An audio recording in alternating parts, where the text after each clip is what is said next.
Naglinis pala ako ng room namin, kung makikita nyo. Bagong palit yung aming beddings. And then, tinanggal ko yung mga libro ni Gorab doon sa taas kasi nilinis ko yung glass. But then, hindi ko pa binalik yung kanyang mga libro. Ayan, so, siya na lang yung pababalikin ko ng mga libro niya. Kasi takot talaga akong maglinis dito sa glass, guys. Kasi, feeling ko hindi siya ganun kasulid ba. So, pagdating niya, siya yung magbabalik ng mga books dito doon sa shelf niya. Para kung ano man, bumagsak, di kasalanan niya. So, ganun lang yun. And then, since tayo ay nag-aantay sa kanya, meron tayong pag-uusapan, guys. Ayan. So, wait lang. Ayan. So, pag-uusapan pala natin yung nangyaring gulo doon sa Israel. Kasi, guys, nandun yung kapatid ko. So, nandun siya, nagtatrabaho siya as caregiver, and then meron siyang sinend sa amin na video para naman alam namin yung sitwasyon niya doon, and para nakikita pa din namin siya palagi. So, nag-send siya sa amin ng video. So, papakita ko sa inyo yung clip nung sinend niyang video sa amin, guys. Ayan na naman, nagsiri na naman. Jerusalem ang target. Highway. Maria. Asa ka nimo tugparon. Oh my God. Wala pa oh. Marag sunod-sunod ni ang ano, sunod-sunod ni og racket. Kaya pa mo undang ang sirin.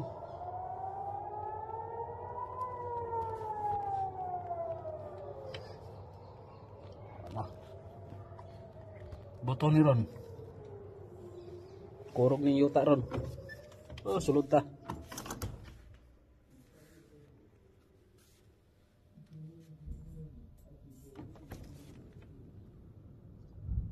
Tuara. Ayan na.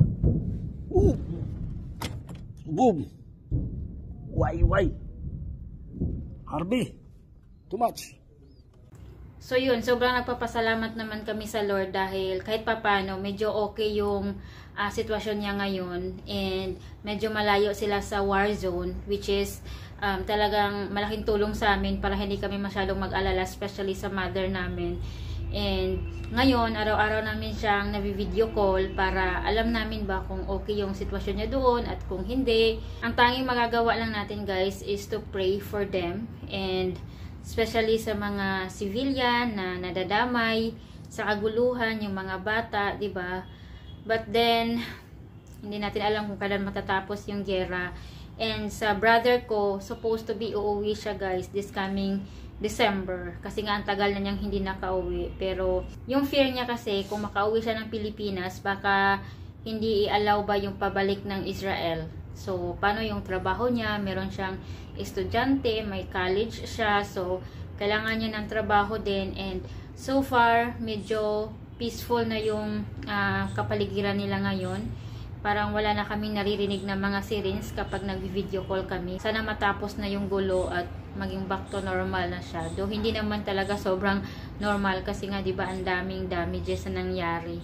But then life must go on, and yun, kailangan na natin ipag-pray yung mga nandoon for the safety and for everyone, yung ano ba, yung trauma ng mga bata, ng mga nakasaksi ng ganong klaseng gera. Ganun. Ayan, so nandito kami sa isang furniture shop kasi magka-canvas kami ng bed, computer table, and yung center table kasi nga gustong palitan ni Gaurav yung bed namin kasi hindi siya naiiba ng posisyon.